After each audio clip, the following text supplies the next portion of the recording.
এবার আমাকে just 2 minute সময় দিবেন। এই 2 মিনিট সময়ের ভিতরে 1 ঘন্টা আপনাদেরকে যা পড়াইছি শ্রীকৃষ্ণ কীর্তন কাব্য পুরোটা একদম আপনাদেরকে মুখস্থ শোনাই দিই। ওকে, তো স্টার্ট।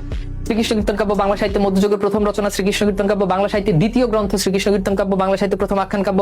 খাঁটি বাংলায় রচিত প্রথম কাব্য বাংলা সাহিত্যে শ্রীকৃষ্ণ কীর্তন কাব্য। শ্রীকৃষ্ণ কীর্তন কাব্যের প্রকৃত নাম শ্রীকৃষ্ণ সন্দর্ভ।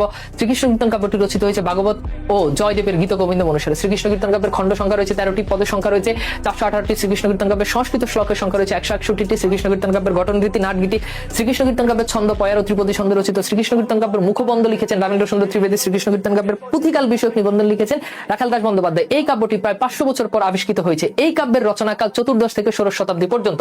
এই কাব্যের বিষয়বস্তু রাধা এবং কৃষ্ণের প্রেম লীলা, যেখানে কৃষ্ণ হচ্ছে পরমাত্মা বা ঈশ্বরের প্রতীক, যেখানে রাধা হচ্ছে জীবাত্মা বা প্রাণীকুলের প্রতীক, যেখানে বড়াই হচ্ছে রাধা এবং কৃষ্ণের প্রেমের দূতি। শ্রীকৃষ্ণ কীর্তন কাব্যটি আবিষ্কৃত হয় 1909 খ্রিস্টাব্দের 1316 বঙ্গাব্দে পশ্চিমবঙ্গের বাঁকুড়া জেলার কাকিল্লাপুর গ্রামে দেবেন্দ্রনাথ মুখোপাধ্যায় নামে এক ব্রাহ্মণের গোয়ালঘর থেকে শ্রীকৃষ্ণ কীর্তন কাব্যটি আবিষ্কার হয়। এই কাব্যের আবিষ্কারকের নাম বসন্ত রঞ্জন রায়। তার উপাধি বিদ্যাধর। তাকে নবদ্বীপের রাজা ভুবন মোহন এই উপাধি দিয়েছেন। তিনি কলকাতা বিশ্ববিদ্যালয় বাংলা বিভাগ এবং পুঁথিশালার অধ্যক্ষ ছিলেন। শ্রীকৃষ্ণ কীর্তন কাব্যটি 1916 সালে বঙ্গীয় সাহিত্য পরিষদ থেকে বসন্ত রঞ্জন রায়ের সম্পাদনায় শ্রীকৃষ্ণ কীর্তন নামে এটি প্রকাশিত হয়। শ্রীকৃষ্ণ কীর্তন কাব্যের রচয়িতা বড়ুচণ্ডী দাস। তিনি মধ্যযুগের আদিকবি। তিনি বাসুলী দেবীর পূজা করতেন। তার প্রকৃত নাম অনন্ত বড়ুয়া। তিনি বীরভূমের নানুর গ্রামে জন্মগ্রহণ করেছেন। শ্রীকৃষ্ণ কীর্তন কাব্যে মোট 13টি খণ্ড রয়েছে: জন্মখণ্ড, তাম্বুল খণ্ড, দান খণ্ড, নৌকা খণ্ড, ভার খণ্ড, ছত্রখণ্ড, বৃন্দাবন খণ্ড, কালিয়দমন খণ্ড, যমুনা খণ্ড, হার খণ্ড, বান খণ্ড, বংশী খণ্ড, রাধা বিরহ খণ্ড।